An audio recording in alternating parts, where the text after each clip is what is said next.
"You're getting nothing," my father announced at the Christmas dinner table, his voice cutting through the warm glow of the candles like a blade of ice. "Your sister's husband is more successful. He deserves the inheritance, not you." Before I could speak, my wife leaned toward me. Her breath brushed my ear. Her whisper was a knife disguised as softness. "I'm leaving you for his brother tomorrow, and I'm taking everything." My fork slipped from my hand. They gave me until 10 p.m. to pack. I still remember the sound. As I stepped outside, duffel bag in my hand, heartbreaking. Their phones lit up at the exact same moment. My wife gasped. My father went pale. And while I drove away from the house that had rejected me, my phone buzzed again and again. 27 missed calls. All from my father. And not a single one from my wife. But I didn't turn back. Because I knew something they didn't. The truth was already on its way to them, and it was about to burn everything down. I never imagined Christmas would be the night my entire family decided I wasn't worth keeping.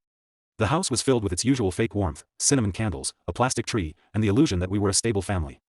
Every year I told myself the same lie: maybe this year will be different. Maybe this year my father wouldn't turn my insecurities into entertainment. Maybe my wife wouldn't compare me to her coworkers. Maybe my sister wouldn't look at me with that smug, knowing smirk. But this year, they outdid themselves. I walked into the dining room with a bottle of wine, thinking I could at least keep my head down, eat my food, and leave early. My father sat at the head of the table like always, carving the turkey with the air of a king dividing land he conquered. My sister sat beside him with her husband, the golden boy. The man who had somehow become the standard by which I was judged. I took the only remaining seat next to my wife. She didn't even glance at me. The first sign something was wrong. The second sign was the way my father cleared his throat, loud, theatrical, like he wanted the room's full attention. "As you all know," he began, "I've been thinking about the future of the family assets." He always called it family assets, even though he controlled everything, and none of us had ever touched a dime without begging. My sister squeezed her husband's hand under the table. She already knew. I didn't. I had no reason to think he'd make a grand announcement. And even if he did, I assumed it would be something neutral. Something simple. It wasn't. "You," he said, pointing the carving fork at me, "are getting nothing." The fork hovered there, accusing me like I was a criminal. I still remember that moment, the stunned silence, the way my chest tightened, the hum of embarrassment crawling up my throat. I tried to laugh, to play it off. "That's a weird joke." "It's not a joke," he replied flatly. I looked at my wife for support. She stared at her plate. My father continued, "Your sister's husband is more successful. He earns more than you. He's stable. He has potential. He knows how to manage things. So the inheritance, your mother's house, the land, the stocks, it's all going to him." My sister preened, like she was absorbing the praise. Her husband straightened, smug but pretending not to be. I opened my mouth, but nothing came out. I wasn't angry yet. I was just gutted. Then my wife leaned over slightly, pretending to fix her hair so her whisper would hide beneath the sound of clinking dishes. Her words were soft. Too soft. "I'm leaving you for his brother tomorrow," she breathed, "and I'm taking everything." I blinked. I honestly thought I misheard.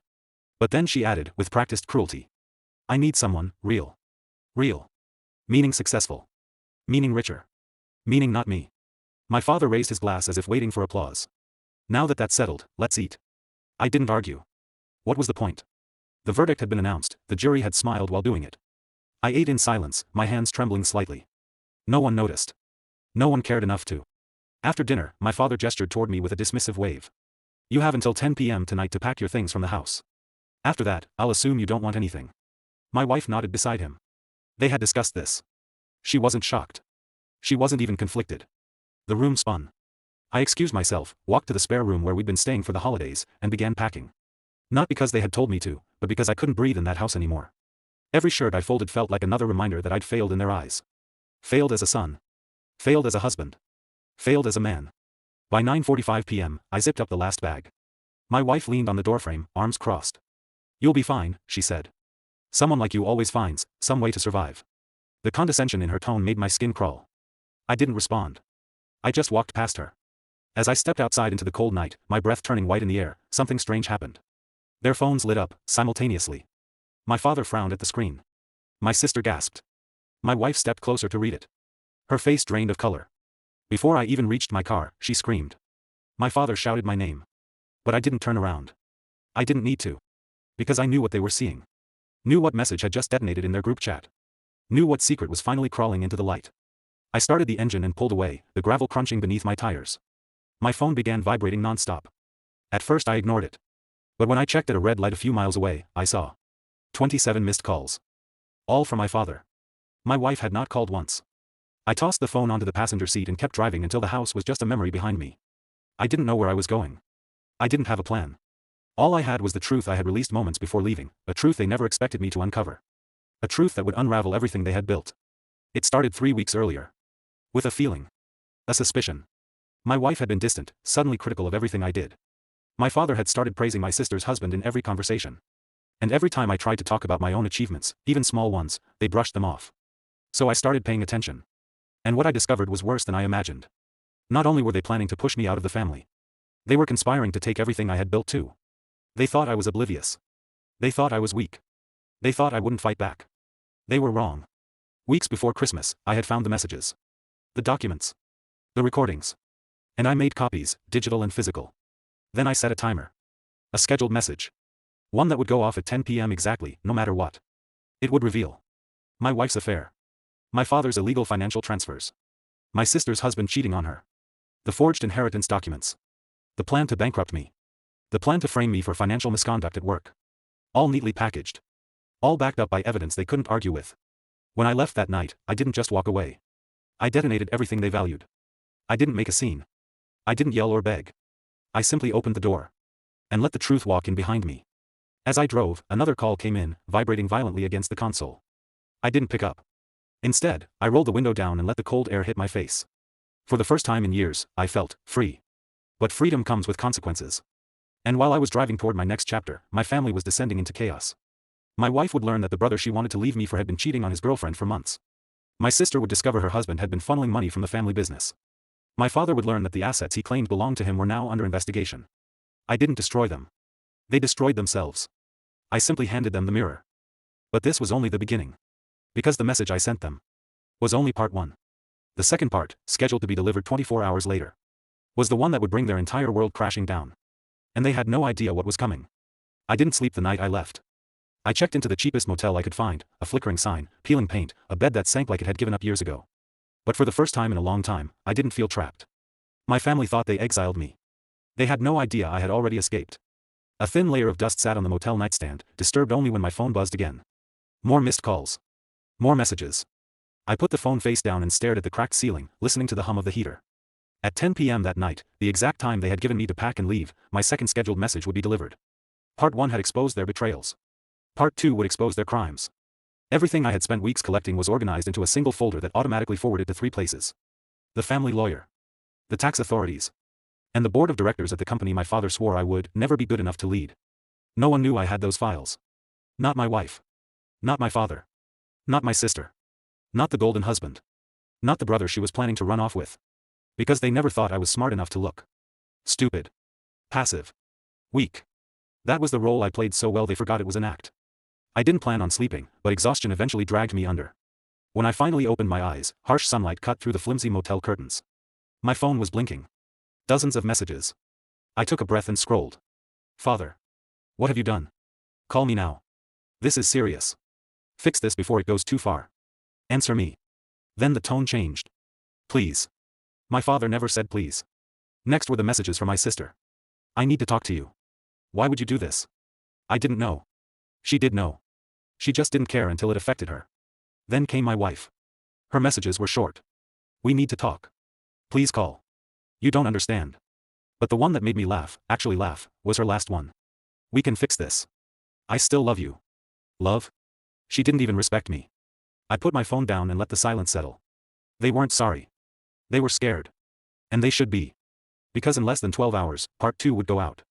And that was the one they should truly fear. By noon, the consequences had already begun. My sister's husband had been removed from his position at the company for irregular financial activity. I didn't need to check the news, I predicted exactly how the board would react once they saw everything. My sister called 12 times in 1 hour. My father called 8. My wife, only once. She wasn't trying to save the marriage. She was trying to save herself. I ignored all of them. Not out of spite. Out of strategy. Silence was the most powerful response I could give them. People think revenge is loud. They're wrong. The best revenge is quiet. Precise. Surgical. Around 4 p.m., someone started knocking at the motel door. I didn't move. The knocking grew louder. Then I heard my father's voice. Open the door. I stayed still. Another voice, my sister's, tight with anger and fear. We know you're in there.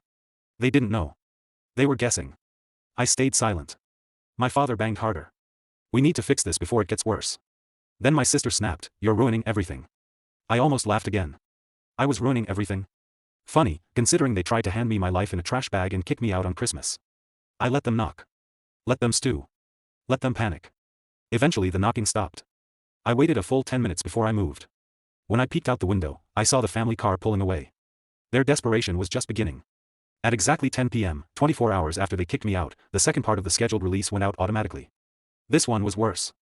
This one contained recordings of my father coercing employees, evidence of tax evasion, proof of asset mismanagement, audio of my wife bragging to her affair partner about how she was marrying into money, screenshots of the brother mocking the entire family group chat, files showing how my sister had been hiding money from the business, documents proving the golden husband forged signatures to secure loans, and a clip of my father saying, "I'll ruin him before I ever let him inherit anything." It didn't just go public. It went everywhere. The attorney, the board, the auditors, the real estate partners, the shareholders, the media leaks. All timed. All irreversible. All tied to them, not me. By midnight, my phone exploded with notifications. Not from my family. From news outlets, journalists, and lawyers who wanted statements. I said nothing. The fire was burning exactly the way I planned. The next morning, while I sat on the edge of the motel bed sipping cheap coffee, the news anchors were already covering it.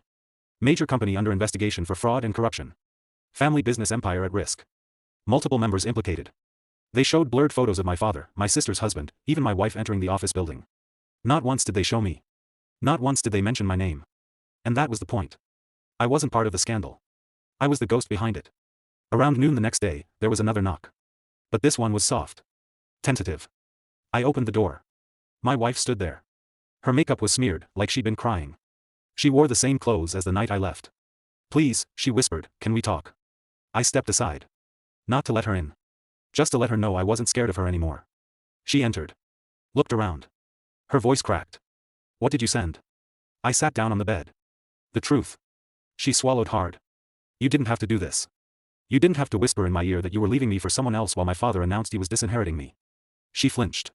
I didn't raise my voice. I didn't move toward her. I simply looked at her with the calmness she never expected from me.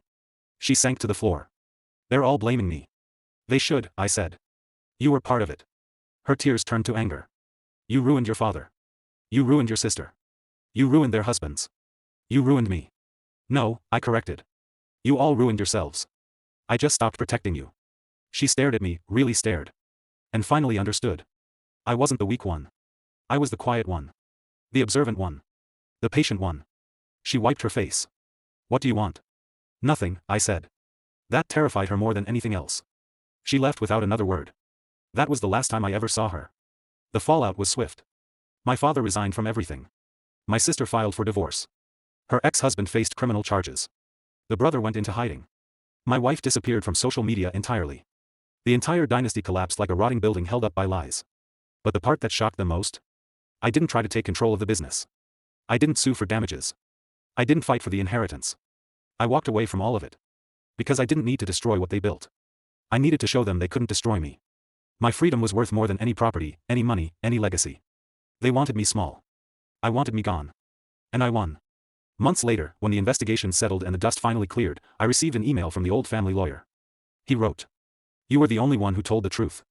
If you ever want to rebuild something of your own, you have allies."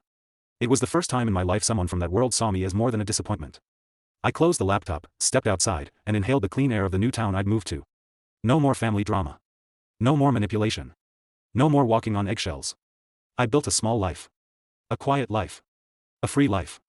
People think revenge is about seeing your enemies fall. But real revenge? Real revenge is building a world so peaceful that they can't reach you anymore. They taught me I wasn't worth anything. So I taught them what life looked like without me. And trust me, they miss me more than I'll ever miss them.